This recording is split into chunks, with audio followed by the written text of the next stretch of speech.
So you want to start a garden. That is wonderful. You're in the right place. But starting a garden doesn't start with a basket full of fruit. It starts much, much earlier. It starts here with a plan. So to plan our garden every year, we like to start out with a big piece of paper and a pencil. And we just sketch in, it does not have to be to scale, our garden.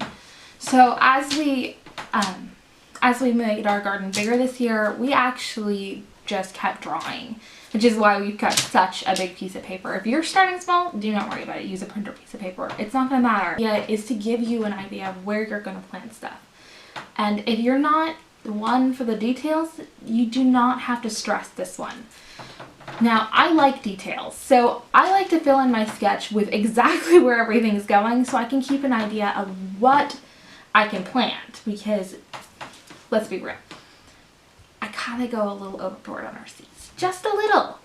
So this helps me to keep track of everything and keep me in the lines of, you know, where you're gonna put this. So anyway, what you need to plant a garden is a piece of paper. I like to use a garden journal because I do a running list of what I'm planting, what I want to plant, that kind of thing, how I liked things. It's not absolutely necessary. I find it super useful. Another thing you're going to want is to start collecting seed catalogs. Now these start showing up in the winter, which means they are the perfect winter blues buster as I plan out our garden. And what I'll do is I'll just skip through it and find what I want to grow, start a list, and then start ordering seeds. That's the most important part if you're going to start your garden from seeds. Now, that's how we start our gardens. So our planning stage revolves around deciding what's going to go in it, and then we like to sketch it out to as close to scale as we can get. It does not have to be perfect at all. And then I like to go back in and just mark how many plants we're going to be planting in each plot and what they are. Now, we use companion planting, so say our potatoes can't go next to our tomatoes because they don't like each other. So this helps me keep track of where everything needs to go without competing for nutrients, space, or, you know, the plants don't like each other because, of course, plants don't like each other. Who would have thought?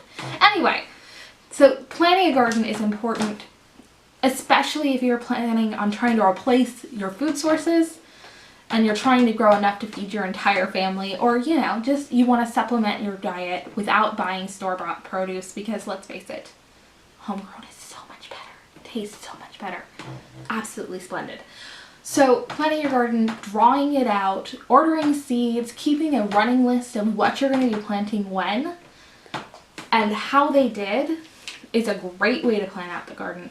We use just a notebook or a journal, and we like to go in and as we're growing things, put in how they're doing. If we're noticing that a certain variety just does not do well in our area, then we make sure that we're not going to grow that next year because we don't want to waste our time or our space.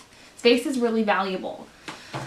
Another great way to plan out your garden is using your notebook to keep track of specific needs of certain plants. Say you're growing a tomato that gets very tall or has something that needs to be harvested at a certain size. This is going to help you keep track of that so that you're not constantly Googling it or going back and looking at the seed packets. This has helped us so many times, and we bring this out in the garden with us.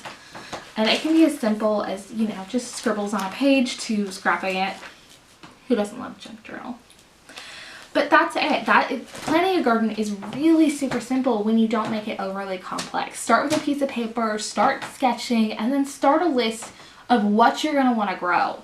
That is the best part about starting a garden early, is you get to decide what to grow, and especially if you're starting at seeds, you can pick things that your local garden center isn't going to have in stock, which means you're growing things that nobody else gets to grow. And that's the best part.